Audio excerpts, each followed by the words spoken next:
Yo, welcome to this free training where today we are going to be talking about why strength training is the game changer for preventing prehab and rehabbing injuries, and basically making you more aware of the importance that strength training should play in any training routine. But why am I here, and what gives me the right to talk to you about all of this wonderful stuff? Well, if you don't know who I am, my name is Aaron. I am the creator of Agro Fitness and the ARC7 method, which is our bespoke coaching system. I've been around in the industry now for nearly a decade, and within that time, I have held a multitude of hats, ranging from leisure management, personal trainer, online coach, fitness class instructor, soft tissue therapist/physical therapist, and a tutor and assessor for the accredited training courses within the industry as well. So within my decade, I have certainly been around the block, and I enjoy now helping a lot more people do exactly what we're talking about today, which is prevent or rehabilitate injuries and manage medical complications with fitness as well, which in turn helps to nicely boost self-esteem and confidence. But that's enough about me. Why are you here? Well, hopefully by the end of this, you are going to walk away with a better understanding of why strength and resistance training is a real critical component in injury prevention, learn how it actually accelerates recovery and builds confidence, and actually walk away with some actionable steps to start your own prehab or rehab journey. So, getting into the old meat and potatoes of this presentation, then, the crux of injury prevention is simply it's better than the cure. If we can stop injuries from occurring and forming in the first place, we put ourselves into a much better position moving forward for any kind of training. We all know how much of a setback getting injured can be, no matter kind of how small or large. It's soul crushing. It ruins just so much family dynamics, your training goals, even problems at work. So rather than focus so much on waiting until something happens and then doing some work to make it better, if we can stop it from occurring in the first place, the better. Now, the most important element with this, in terms of using resistance and weight training, is the fact that you are actually preparing and enhancing your body's capacity to deal with unexpected load. Now, that does have a degree of specificity to your lifestyle, what you are looking to achieve with your training goals, whether you are a sports person, whether you train casually, whether you're just trying to get fitter and healthier. Whatever the end goal is, there should always be an element of accessory training and a deeper understanding of core stability and essentially training that enhances your overall goal but doesn't detract away from it. And what I mean by that is, take all the compound exercises, for example, deadlift, bench press, pull-ups, rows, squats. Most people are fairly familiar with these types of movements, but they're called compound movements for a reason because they all use multiple muscle groups. Now, if we just keep hammering them and hammering them and hammering them, eventually your body's capacity to recover will be so much more reduced that you can't actually recover anymore. Then we get an injury because you've overloaded the body past its capacity. So where do we need to train? We need to train to bring that capacity level up. A great analogy I like to use is a water container. Now let's say it's 500 milliliters, yeah, and you do a liter's worth of training. Where does that other 500 ml go? It spills out over the top, gets all on the kitchen counter. That's a good analogy for how much that if you pour too much into your body, it's just going to spill out. It's going to cause you problems. We're going to end up with muscle strains, back pain, muscle imbalances, and just a whole host of unenjoyment in your training and in the wider world that you live. But if we can turn that 500 ml into 2 liters and still only put a liter in there, we've only used 50% of the capacity. That's not to say that you can't use the other 50% and put 2 liters in there and go to max, but suddenly that 1 liter doesn't cause you any problems. And by preventing injury, by building up your capacity through targeted training based upon your goal and based upon your lifestyle and everything that's going to help you achieve what you want. We prevent that capacity from overloading, we prevent injury. Now, it doesn't always work out the way we plan, and sometimes simple things happen, things that are way beyond our control, we still get injured. So, rehab still needs strength training, because what does exercise give us? It enhances our blood flow. It enhances our capacity to move, our loading capacity, that we can get stronger, faster, more powerful. But all of these simply bring a sense of blood flow back into the muscle tissue. Now let's take a very common injury, Achilles tendonitis, Achilles strain, back of your ankle, do some jumping, ow. Now tendons and ligaments don't tend to have as much of a blood supply as the muscle tissue themselves, but what tends to be told is rest, ice, compression, elevation, RICE.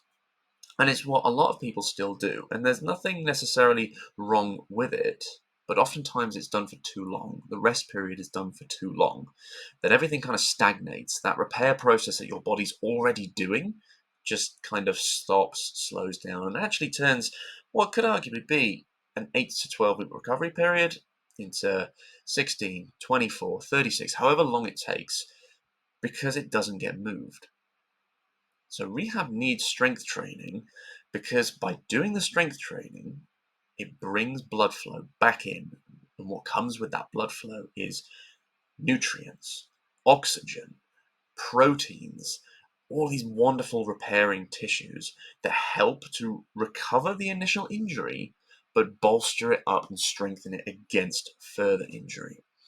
And my takeaway to you with this is, well, your takeaway rather, has got to be, please don't be afraid of doing exercise post-injury. It is the most important thing that you can do. However, it's got to be done in the right way, not too early, so we cause more problems, but equally not leaving it too late. And I know it is a very difficult position to kind of understand and know, but I have been there, I've done it, actually, ironically, 4 times, through various injuries of myself. And again, having 9 years worth of experience in the industry, I understand more about kind of these time frames, and it is complicated. Like, I do this for a job, but the average person, even before I used to do this as a job, it's very difficult to actually know when it's okay. The most important thing initially is when it first happens, like a muscle strain, you pull the muscle, is just a gentle application of ice at the beginning to try and reduce excessive swelling, and then gradually introducing warmth to encourage the blood flow back in there, and light loading until you build that capacity up and up and up and up through a principle called progressive overload. Ta-da! Progressive overload is essentially the basis of how we get better. And it means we control the amount of strength, the amount of effort that we put in to overload the muscle tissue so it has to repair to get better. When you go to the gym and you do any kind of weight training, you're really pushing yourself and you kind of get that soreness feeling afterwards, that's progressive overload in action, providing we've not overdone it to the point where that soreness lasts for like 3 weeks. But you've pushed the muscles past their current capacity in a controlled manner that allows your body to then adapt, get stronger, get used to it. Now, progressive overload is the principle we need to apply with rehab as well, and prehab, because that's how the body gets stronger. We need a nice controlled increase over time. As you get stronger, you get better. And this comes across with everything. Cardiovascular, you run further. Functional training, you can move better. Stretching, you'll become more flexible and more mobile. But it's a stepping stone. It's a little building block. And it takes time with the right recovery to just continue to keep building it up. Now then, there are certainly some myths and some facts when it comes to the rehab side of injuries, and I wanted to touch on them, go through them a little bit. So here they are. The most common ones I tend to hear is strength training is risky during recovery. As we've just pointed out, it's really not. it's actually one of the most important things that you can do to accelerate your recovery and ensure that you actually come back stronger than where you were before. However, the application of it needs to be carefully considered with relation to the injury itself, your capacity, what you are actually comfortable and capable of doing, and the end goal. Strength training will make you stiff and bulky. It can do, but that's only because if there aren't any recovery protocols in place to maintain your flexibility. Naturally, if you just keep hammering it on, as we said earlier with the Pre-Hab, if you keep hammering it on and hammering it on, like eventually your body's just going to go, look, enough, I'm tired, my central nervous system is a little bit burnt out, I can't keep up with how much you're putting into me. That's where things can start to get stiff and bulky. And at that point, we're starting to push into a little bit of overtraining that can then lead to injuries. Put the right recovery principles in place, and this shouldn't be a problem. I'm pointing at my screen like you can see it, but this really shouldn't be a problem. And the last one is that older adults shouldn't do strength training. And my question simply to you is why? Why do we think that might be the case? A lot of people talk about brittle bones and the fact that the joints aren't as strong as they used to be, which is fine. But if we take everything that we've already talked about, actually doing the strength training is what builds them back up so they don't become a problem. I currently work with a few people that are over 65, and they are some of the most capable and strong people that I've actually trained and worked with remotely and in person, because they really want to see these changes happen. They put the effort in, and we see some amazing things from people of these ages because they've trained for it and they've allowed themselves to get stronger to offset essentially aging, the negative effects of natural muscle tissue loss, natural bone density loss. If you continue to do your weight training, you actually offset these quite a lot, and it doesn't become a problem anywhere near as early on in life. But how can I back all of this kind of stuff up? If you're a little squeamish, look away for a brief moment. You can listen, you can explain, but it has got a picture of some of the injuries that I've gone through. Ta-da! Look, it's me and my really, really badly out of place kneecap. Now that has happened to me 4 times. Most of them will happen before I even got into the industry. Let's just click off these now. Haha, it's safe. If you were squeamish, you can look back. So, kneecap dislocations. As mentioned earlier, sometimes things are just beyond our control. However, the last time that had happened to me was 5 years ago, and it has not impacted me anywhere near as much since. Why? Is because I've done the strength training. The joint itself for me is weakened. There is a genetic default in my knees, which we only found out after the 4th one, which, trial and error. But it's the strength training, it is the weight, it's the the spin classes that I do, it's the walking that I do that has enabled my legs to actually be perfectly fine. I have never had another blip in 5 years, touch wood, because of doing strength training. We assess the problem, we strategize the solution to it, and we execute it. That is simply all that I did with my coach at the time, and now this is what I do for other people now that are in similar predicaments, whether it's medical management or injury prevention, injury rehab.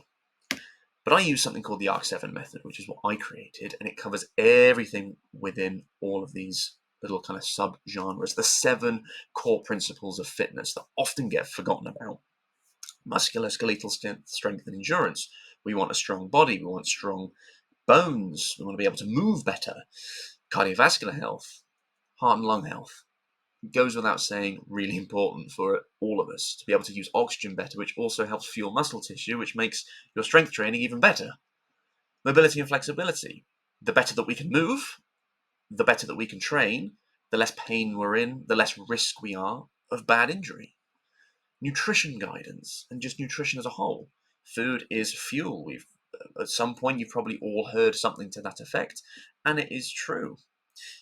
We get the right amount of food in and the right types, and it fuels our body to help us repair and recover even faster, prevents us getting into that overtraining state.